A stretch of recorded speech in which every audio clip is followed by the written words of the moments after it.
Hey Fedheads, welcome to another video cigar review from cigarfederation.com. I'm John, the cigar surgeon.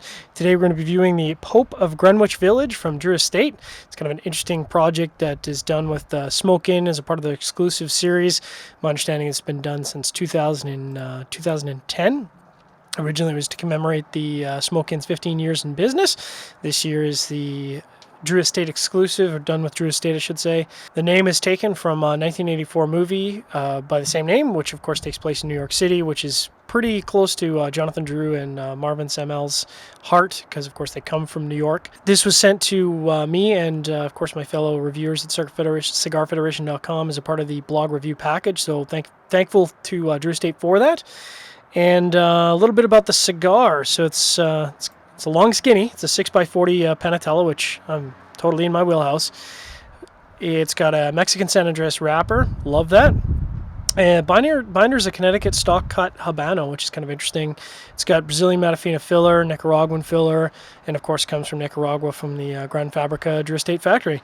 So without further ado, we'll get to the nosing here and get smoking. I want to apologize for the windiness. We've got a bit of a warm air coming in a Chinook. And of course with Chinook comes some warm air, which is very, very windy, but not much you can do about it because I can't smoke indoors. So talking about the nose, getting some nice rich cedar and tobacco in the foot, some really light leather on the wrapper. Not much else, quite subdued. So I'm going to light this and get started here. So as always, I'm going to go with my toast and smoke method, which ensures that no hot gases are drawn into the cigar as you're lighting. So of course the butane lighter burns at several thousand degrees, which is very, very hot, and it's going to alter the flavor profile, especially in a long skinny like this. Now I'm going to opt for the V-cut, but I'm going to go really, really carefully here because it is such a small ring gauge. You got to be careful not to crack the cap. It doesn't take much to toast a cigar this size. So nice careful cut there. Now the draw is wide open, which is not necessarily a bad thing. Getting some toasted cashews right up front. Not sure what else. So I'm gonna have to sit with this cigar and think. There's a bit of a delayed pepper there, but I'll come back. Retrohale is very nice, medium strength, a lot of leather, but there's a trailing sweetness, which kind of you get that hit of leather, and then the sweetness just runs it right over. So it's nice. It's balanced.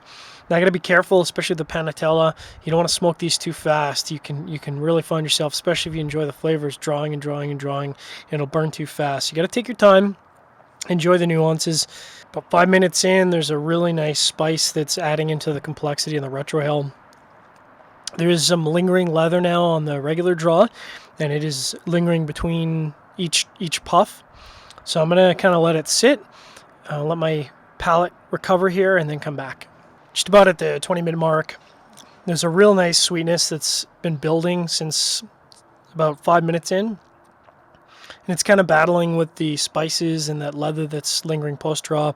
There's a bit of a drying mouthfeel. I'm not sure where that's coming from. But this would be a really good pairing with a root beer, I think. Maybe some bourbon. Can't go wrong with bourbon. So, yeah, it's interesting first third so far. There's a very subtle vegetal note coming through. I would describe it as a celery because I kind of lack the word to describe it. It's as close to celery as I can imagine. You know, it doesn't have a lot of the cellulose or the like a bright plant cellulose character to it. It's very subtle, and it's very, very deep in the background. So like, you know, it's kind of there on one draw, and then you go 2 draws and it's not there, and then, you know, third, fourth draw it's kind of there, but it's extremely light, like a light minus. Passing the 21-minute mark, there's some toasted barbecue notes that are coming through now at a light plus. The first third's, it feels like it's kind of trying to establish itself, and I'm not sure it's quite settled in yet. But I'm most of the way through the first third. I probably only have about maybe 15 minutes left. Coming up on the 45-minute mark, leather, the post-draw leather still there. It's joined by some drying cedar. It's not unpleasant, but it is definitely dominating the profile between the draws.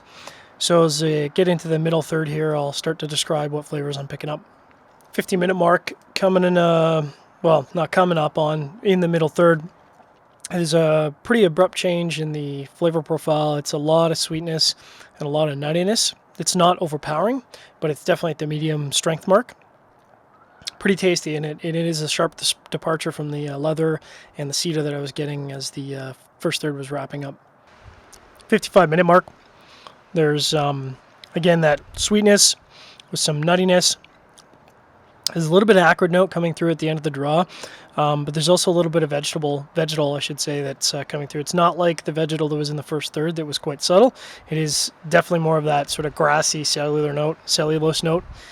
Coming up on the 1 hour mark, there's some smokiness now coming through. Not like smokiness from the cigar, but like a intense smokiness, almost like a peat smoke. It's just adding to the complexity here in the middle third. Leather is still back on the post draw, but it's not as intense as it was in the first third. There's this really nice, rich sweetness and spiciness that's on the retrohale. Again, not overpowering. Nothing in this cigar is overpowering. It's all quite balanced. I'm really enjoying the retrohale a lot more in the middle third, I think, than I was in the first third. Getting into the final third, that rich smokiness that I was picking up in the second third, middle third is really carrying through to the final third here.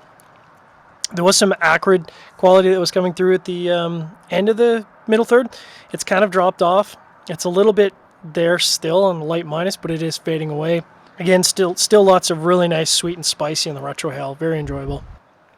Hour and 15-minute mark. Cigar's actually really hitting its stride here. The smoky quality is really mixing in with this spicy cedar. It's kind of a great combination. And then again, you know, the sweet spicy on the retrohale. It's all coming together here in the last third, I think. Coming up on the hour 20-minute mark, wrapping up the review of the Pope of Greenwich by Drew Estate for Smoke In. Pretty tasty cigar. I could definitely see myself picking up a 5-pack of this. I have to sit down and go over my notes, but it's either a high 5-pack or, you know, possibly even a box split. It's been a very tasty cigar. I think it's going to be very approachable for a lot of cigar aficionados. Thanks so much for tuning in to another video review from cigarfederation.com. If you enjoy it, appreciate you giving us a thumbs up, even writing a comment. We always appreciate comments. Make sure to check out the written review at cigarfederation.com. Cigar Surgeon out.